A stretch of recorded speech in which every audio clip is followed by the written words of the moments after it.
আমি আপনার 3টি প্রশ্নের উত্তর দেব, দেখা যাক আজকে আপনি ইসলাম গ্রহণ করেন কিনা।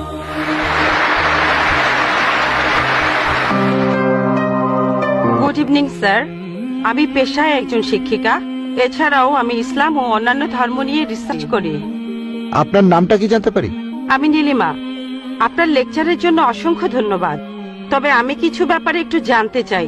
যেমন আপনি ভবিষ্যৎ পুরাণের কথা বললেন, 3য় খণ্ডের 3য় অধ্যায় 5 থেকে 8 নম্বর শ্লোক। আমি আপনাকে আরেকটা ব্যাপার জানিয়ে রাখি যে হয়তো আপনিও এটা জানেন। ধরেন ঈশ্বর যে নবীকে পৃথিবীতে পাঠান, সেই নবী তার উদ্দেশ্যে বলা ভবিষ্যৎবাণীগুলো পূরণ করবেন। যদি সেই নবী অর্ধেক বা তার কম ভবিষ্যৎবাণী পূরণ করেন, তাহলে তাকে নবী বলা যাবে না। এটা একটা সাধারণ যুক্তির ব্যাপার। এবারে ভবিষ্য পুরাণার কথা বলি। আপনি সেই ম্লেচ্ছ নেতার কথা বললেন আর বললেন তিনি নবী মোহাম্মদ ছাড়া আর কেউ নন। আচ্ছা, আমি আপনার কথার প্রথম অংশটা মেনে নিচ্ছি, কিন্তু পরের অংশটা আপনি ব্যাখ্যা করে বলেননি।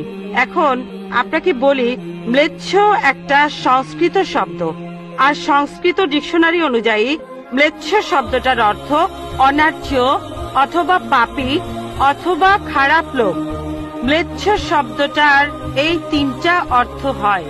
তাহলে কি বলা যায় মোহাম্মদ ছিল পাপী অথবা খারাপ লোক? আরেকটা ব্যাপার হলো, এই ভবিষ্যৎবাণীর দ্বিতীয় শর্তটা, সেটা হলো তিনি একটা মরুস্থলে জন্মাবেন। মরুস্থল এর অর্থ মৃতদের স্থান, কারণ মরু শব্দটা এসেছে সংস্কৃত মৃ থেকে, যার অর্থ মৃত্যু। তাই এখানে অবশ্যই আরবের মরুভূমির কথা বলা হচ্ছে না, কারণ সেটা ছিল অনুর্বর ভূমি আর যুদ্ধক্ষেত্র। এরপরে আমি 3 নম্বর পয়েন্টে আসছি। এই ভবিষ্যৎবাণীতে বলা হয়েছে যে এই ম্লেচ্ছ নেতা তিনি গোসল করেন পঞ্চগাভিয়া আর গঙ্গা নদীতে। আর এটা আমরা সবাই জানি যে গঙ্গা নদী, এই নদীটা আরবে নয়, গঙ্গা নদী রয়েছে ইন্ডিয়ায়। এটা পৃথিবীর সবাই জানে। এবার পঞ্চগাভিয়ায় গোসল করা সম্পর্কে বলি। পঞ্চগাভিয়া মানে গরু থেকে উৎপন্ন 5টা উপাদান।